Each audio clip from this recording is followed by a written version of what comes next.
Bambaataa journey began in the Bronx River Projects, a place where the sounds of the city came together to create a new form of expression. He was a DJ, spinning records at block parties, creating a fusion of sounds that had never been heard before. His music wasn't just about the beat, it was about the message. A message of unity, of empowerment, of resistance. Bambaataa and the Zulu Nation were instrumental in the rise of hip-hop. They didn't just create music, they created a movement that spread across the globe, touching every corner of the world. But every story has its shadows. In 2016, Hassan Campbell, a former member of the Zulu Nation, accused Bambaataa of sexual abuse. The allegations sent shockwaves through the hip-hop community.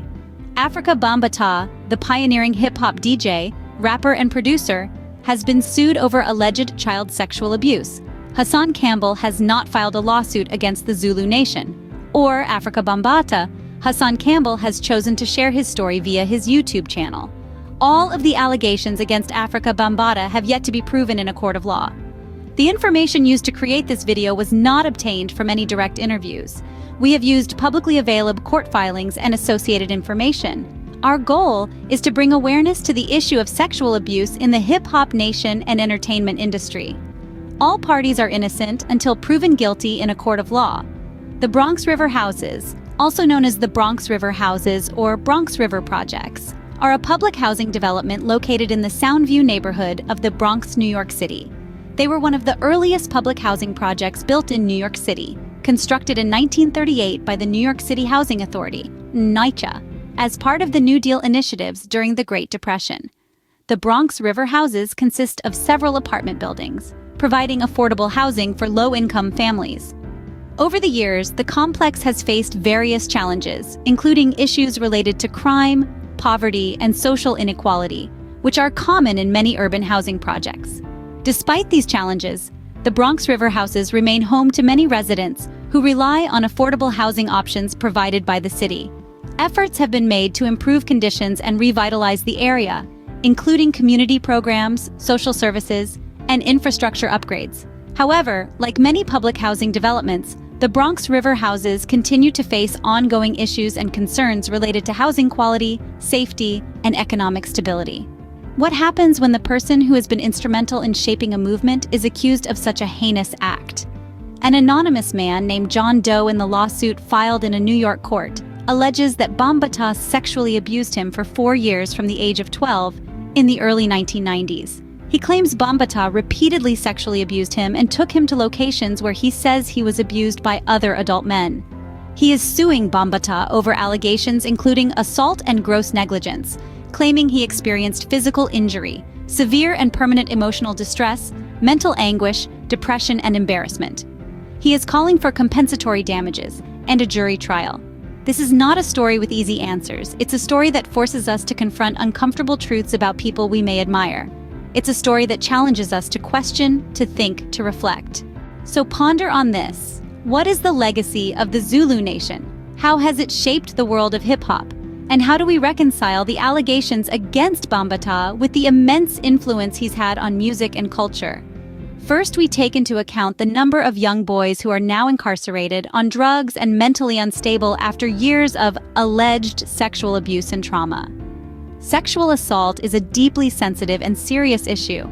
Victims may choose not to disclose their experiences for various reasons, including fear of not being believed, feelings of shame or guilt, fear of retaliation from the perpetrator, trauma, and the stigma associated with assault. It's crucial to approach this topic with empathy and understanding, and to provide support and resources to those affected. These are questions without easy answers, but they are questions that need to be asked, because only by asking these questions, by engaging in these difficult conversations, can we hope to understand the complex legacy of the Zulu Nation and its leader, Afrika Bambaataa. Responding to sexual abuse allegations is a critical issue for any organization, including the Zulu Nation. Here are several steps they could consider to address such allegations responsibly. Public acknowledgement and response. The Zulu Nation should acknowledge the allegations publicly and express a commitment to thoroughly investigating the claims. This shows transparency and a willingness to take serious issues seriously. Independent investigation. Hiring an independent third party to investigate the allegations can help ensure the investigation is impartial and thorough. This approach can help to build trust that the findings will be unbiased. Support for victims. Providing support to the alleged victims is crucial. This could include access to counseling services and ensuring they are protected from retaliation or harassment. Policy review and training. Reviewing existing policies on misconduct and updating them if necessary is essential. Implementing regular training sessions on these policies for all members can help prevent future incidents. Transparent communication. Keeping the community and the public informed about the steps being taken to address the issue is vital. Transparency throughout the process can help restore trust. Taking action. Based on the findings of the investigation, the organization should take appropriate action. This could range from disciplinary actions against those found responsible to revising organizational practices that may have allowed such behavior. Long-term commitment to change. Demonstrating a long-term commitment to cultural and structural changes that prevent abuse is important. This includes creating an environment where abuse is never tolerated and where everyone feels safe to speak out. These steps can help the Zulu Nation respond to the allegations in a way that is respectful to victims, holds perpetrators accountable, and prevents future incidents. Silence is not golden when it comes to sexual abuse cases. The community and society failed to protect the most vulnerable. Africa Bambaataa was widely known to have a steady stream of boys in and out of his Bronx River apartment. Unfortunately, the poverty, drug abuse, and single-parent households made the children of Bronx River more vulnerable than most. As a result, multiple victims carry a burden of shame and guilt. This burden is our collective shame to bear as a society. For if one of us is abused, we all suffer.